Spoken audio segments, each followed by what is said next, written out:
Velocidad y tiempo. Vamos a comenzar hoy con una exhibición que ya han visto ustedes anteriormente.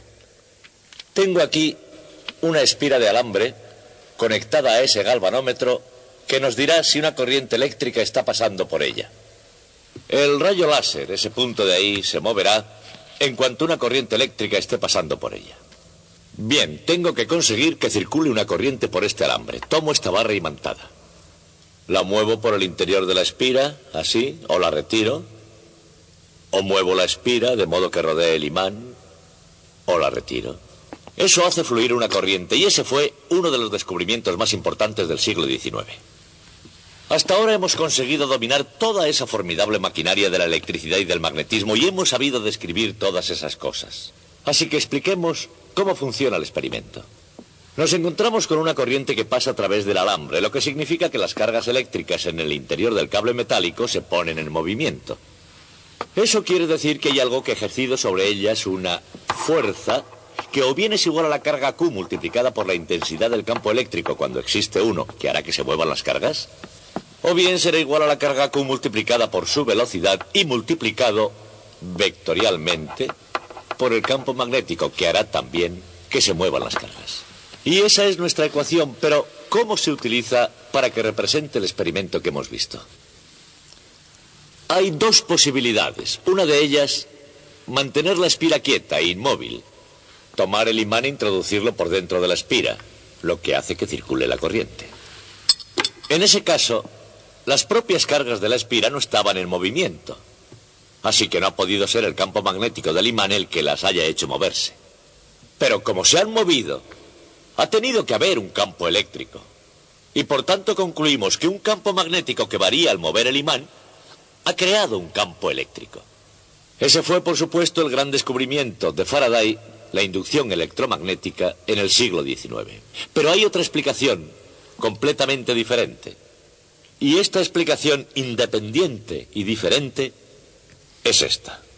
Supongamos, por el contrario, que mantengo quieto el imán y muevo la espira.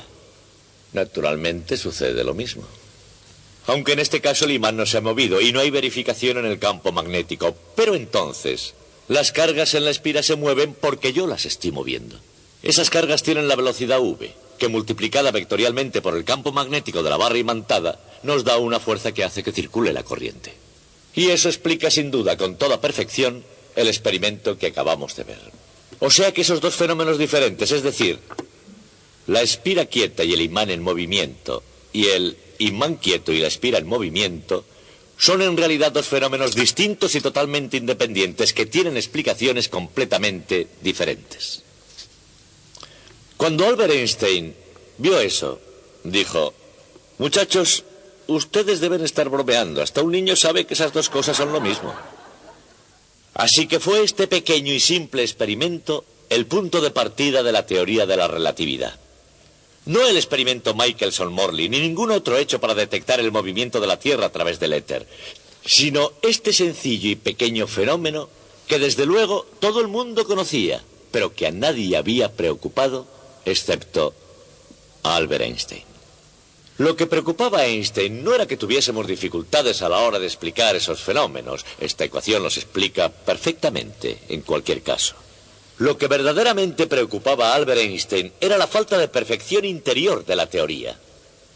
Y en respuesta a eso lo que hizo fue elaborar una nueva teoría, la especial de la relatividad, que tenía justamente esa clase de perfección interior. Y esa teoría será el centro de nuestro estudio de hoy.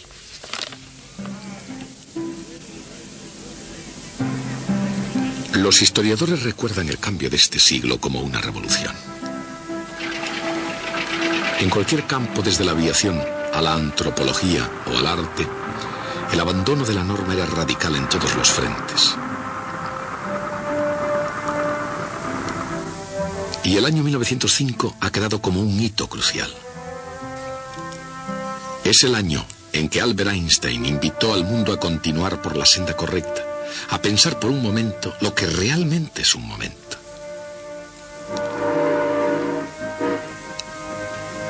El tiempo es relativo, dijo, y es una cuestión de sucesos simultáneos.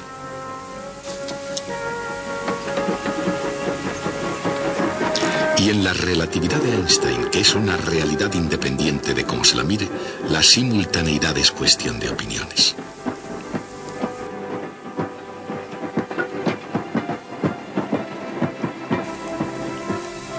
Observemos, por ejemplo, lo que sucede cuando se enciende una luz al pasar el tren de Henry.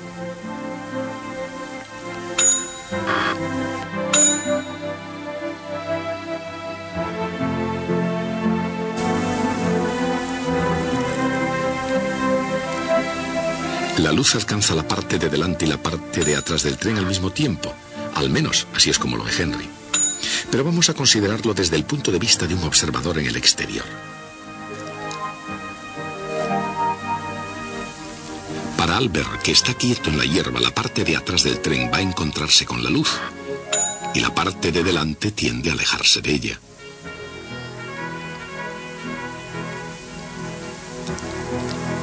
Esos dos sucesos no parecen simultáneos en absoluto, y esa es la esencia del problema del tiempo.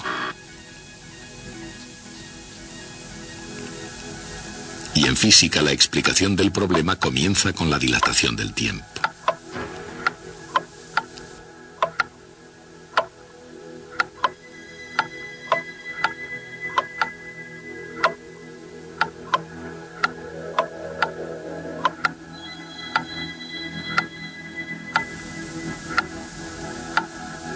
Dada la constancia de la velocidad de la luz, no hay duda de que un simple reloj de rayos de luz en movimiento se atrasa según el factor gamma.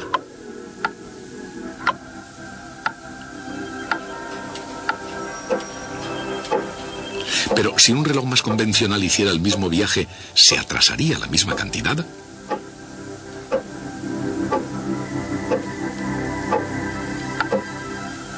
La respuesta va a estar hecha a tiempo, porque si solo se retrasara el reloj de rayos de luz, se podrían comparar sus tiempos, y entonces si sus tiempos coinciden, ambos estarían en reposo.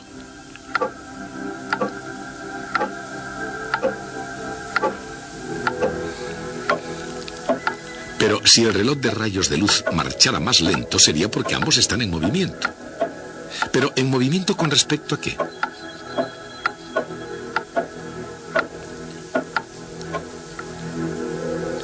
La premisa básica de la teoría de la relatividad es que no puede haber ni movimiento absoluto ni reposo absoluto. Y si no existen esas condiciones, no puede haber ningún experimento que las detecte.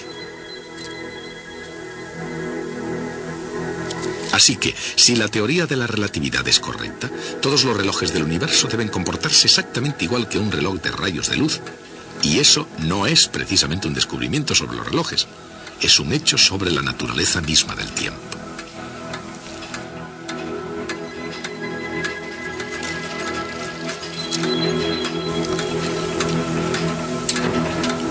La dilatación del tiempo sitúa la relación entre el tiempo y el espacio bajo una luz completamente nueva.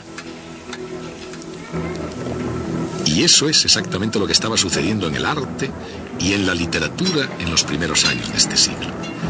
En el arte, como en la ciencia, la idea de tiempo y espacio fue mucho más que una moda pasajera.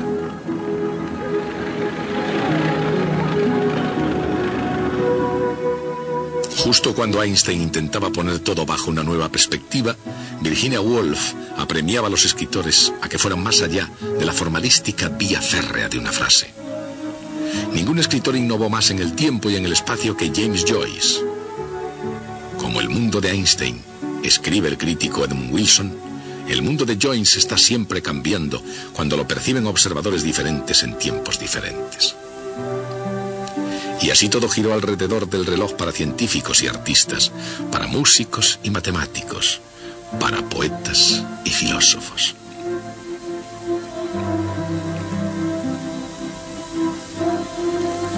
Y la teoría de la relatividad de Einstein llegó al menos tan lejos como cualquier imaginación creadora. Por la senda de la relatividad, la velocidad no solo cambia la naturaleza de las cosas, cambia también la manera de percibirlas. Y es así porque la relatividad de Einstein es una teoría del movimiento cuando lo ven diferentes observadores. La teoría se aplica en cualquier parte, incluso en Brooklyn, e incluye a todos los observadores, incluso a un buen deportista llamado Henry. Dicen que Henry era un rápido lanzador de pelota. Con eso, y con un gran deseo de lanzar con los Dodgers de Brooklyn, estaba en camino de formar parte del equipo.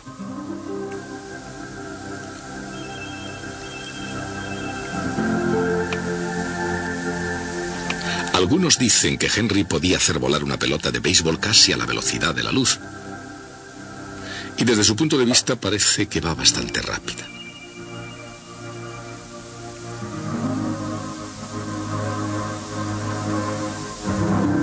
Pero desde donde está su amigo Albert, parece ir incluso más rápida. ¿Podría la velocidad de la pelota sumada a la velocidad del tren hacer que el lanzamiento de Henry pareciera ir incluso más rápido que la velocidad de la luz? Por supuesto que no, porque ni siquiera sobre un tren, entrenándose en pruebas de velocidad, nada viaja más rápido que la velocidad de la luz. Entonces, ¿qué es lo que está pasando aquí?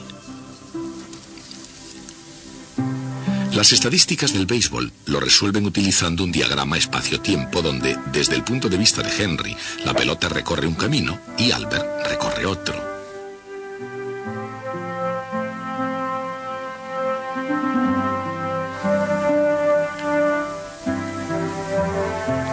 Y como la distancia es un eje y el tiempo es el otro,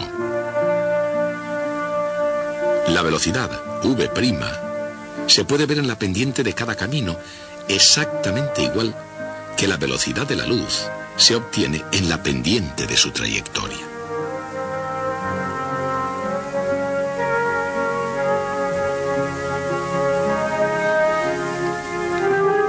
En este gráfico, la luz recorre una unidad de distancia en cada unidad de tiempo. Así que c es igual a 1. Al mismo tiempo, el tiro de Henry tiene una velocidad u sub x' de 0,6.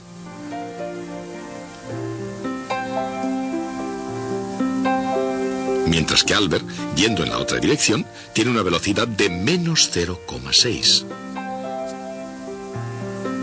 Eso desde el punto de vista de Henry.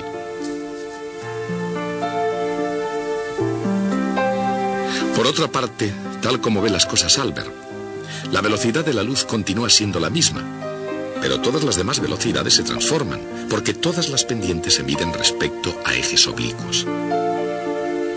Por supuesto, la luz sigue recorriendo una unidad de distancia en cada unidad de tiempo, por lo que c sigue siendo igual a 1.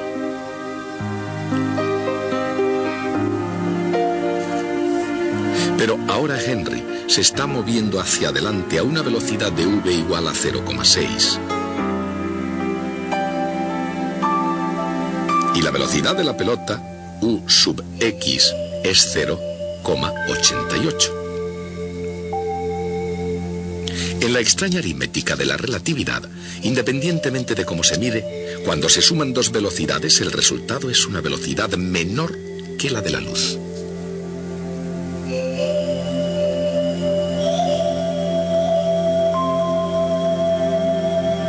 Así, mientras que Albert estará seguramente de acuerdo en que Henry arroja una pelota a gran velocidad,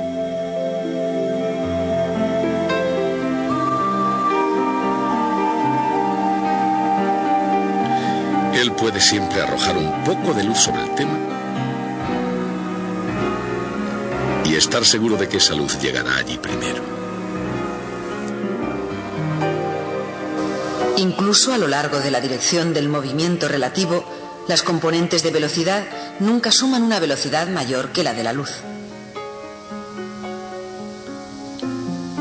Y la transformación de la velocidad afecta a las componentes perpendiculares al movimiento, porque, aunque las distancias sigan siendo las mismas, el tiempo cambia de un sistema a otro.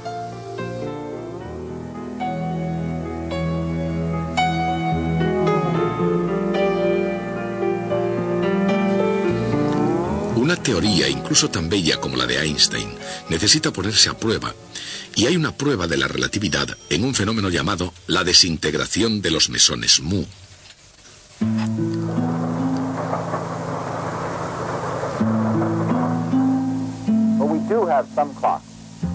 Hace un cuarto de siglo, el doctor David Frisch del MIT, Instituto de Tecnología de Massachusetts, y el Dr. James Smith, de la Universidad de Illinois, filmaron un experimento clásico comprobando la relatividad de la dilatación del tiempo relativista. Y lo hicieron midiendo el flujo a través de la atmósfera de una partícula subatómica radioactiva llamada mesón mu. Creados en lo alto de la atmósfera terrestre por los rayos cósmicos procedentes del espacio exterior, los mesones mu salen disparados hacia abajo en línea recta a una velocidad próxima a la de la luz. Los experimentos de laboratorio, como el realizado aquí por el Dr. Smith, muestran que los mesones mu se desintegran de modo natural después de una vida media de solo 2 millonésimas de segundo.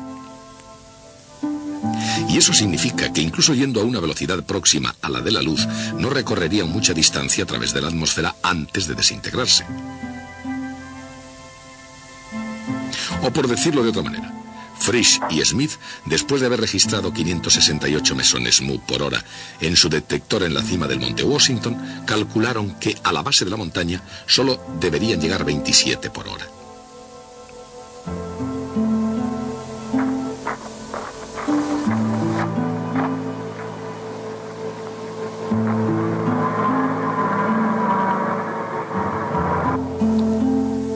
Pero cuando llevaron sus equipos más abajo, al nivel del mar, registraron en su detector casi tantos mesones mu como habían registrado en la cima del monte, 412 por hora.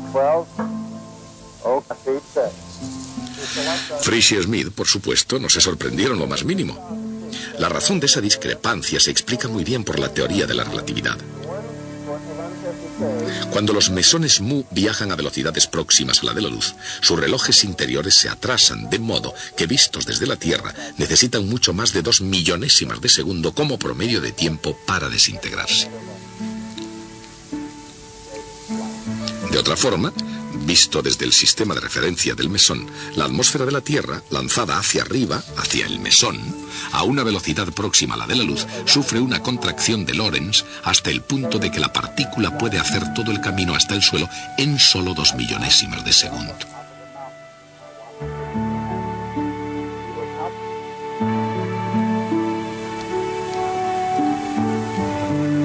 Un conjunto de gemelos nacidos prácticamente al mismo tiempo y en el mismo espacio se parecen mucho superficialmente. Y sin embargo, en su interior pueden resultar tan diferentes como el día y la noche.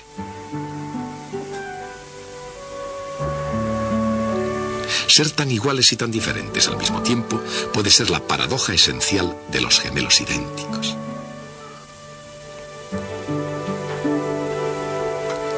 Pero en física, la paradoja de los gemelos evoca otra imagen. Y comienza con un hecho extraordinario sobre los relojes, lo mismo que la teoría de Einstein.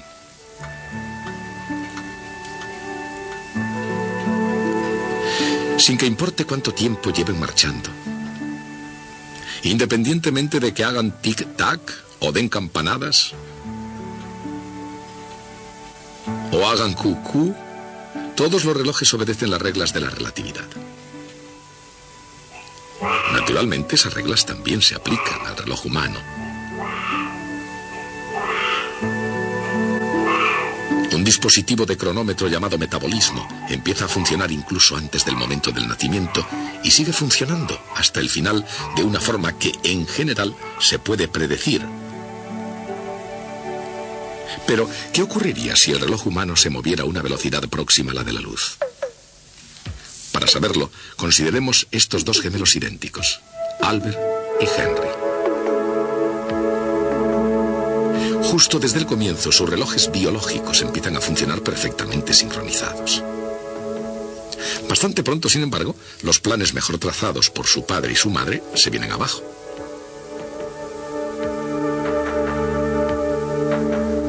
En vez de dentista, Albert se hace científico.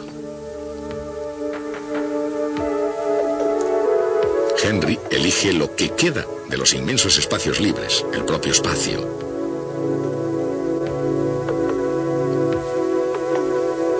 Especialmente para los gemelos idénticos, la primera separación es agridulce. Sin embargo, viajando a una velocidad próxima a la de la luz, Henry no tuvo problemas a la hora de dejar a Albert atrás. Este es el primer largo viaje de Henry para su nuevo jefe, la Sociedad Panadera Interestelar. Destino: Zog. Distancia: 10 años luz. Misión: llevar una carga de pan blanco corriente y cambiarlo por bollitos Zoggy, esos deliciosos pastelitos que todos los terrícolas desean vehementemente. Pero eso no es tan extraordinario. Si Henry pudiera comparar su reloj con el de Albert, le parecería que el reloj de Albert atrasaba.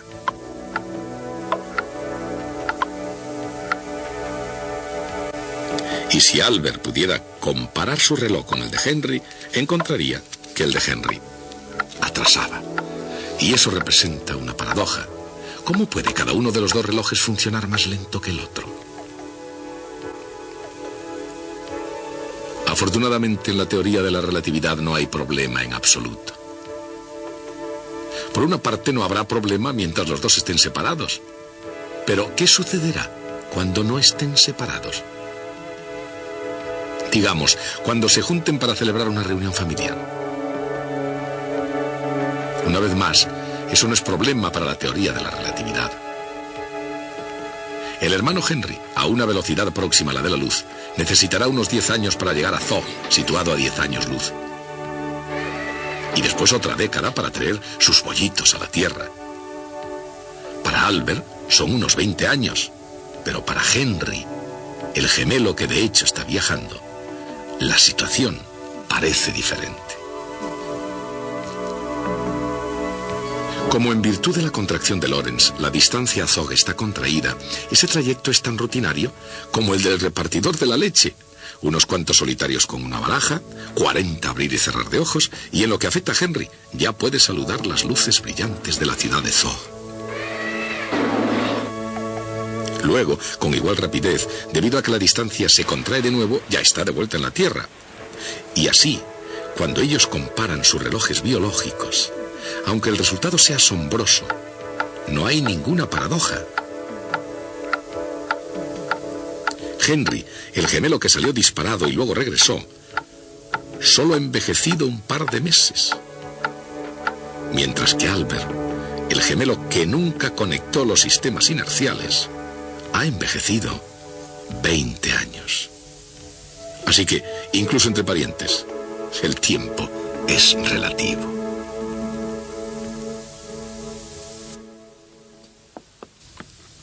Traten de imaginar, si pueden, un universo totalmente vacío. Un universo sin nada en él, absolutamente nada. En un universo así de verdad, no tendría sentido hablar de tiempo o de espacio. Los propios conceptos nada significarían. Si hubiese un único objeto en el universo, seguiría siendo igual. El tiempo y el espacio no tendrían ningún sentido. Si hubiese dos objetos, ya se podría decir de ellos que están cerca el uno del otro o lejos el uno del otro. Y en ese caso se estaría hablando del correr del tiempo y de las distancias. Y en el caso de haber muchos objetos en ese universo, es posible imaginar que se utilizaran algunos de ellos para construir un aparato que pudiera medir el paso del tiempo o medir la distancia entre objetos. Pero en ese universo seguiría sin tener sentido decir que uno de esos objetos está en reposo y todos los demás en movimiento. En un universo así, la ley más simple del movimiento que cabría imaginarse sería decir cada uno de los cuerpos continúa en cualquier estado de movimiento que tenga hasta que algo se interfiera. Y precisamente esa es la ley de inercia. Pero eso tiene que seguir teniendo sentido en un universo donde la luz pueda propagarse en el vacío. Y si la luz tiene una velocidad determinada, observada desde un sistema particular de referencia, hay entonces algo así como un estado de reposo en ese sistema de referencia. Y toda la argumentación en que se apoyaba la ley de inercia se viene abajo. Bien, yo no sé si hay otros universos lógicamente consistentes, pero en nuestro universo ese problema se ha solucionado haciendo que la velocidad de la luz sea la misma para todos los observadores independientemente de su estado de movimiento.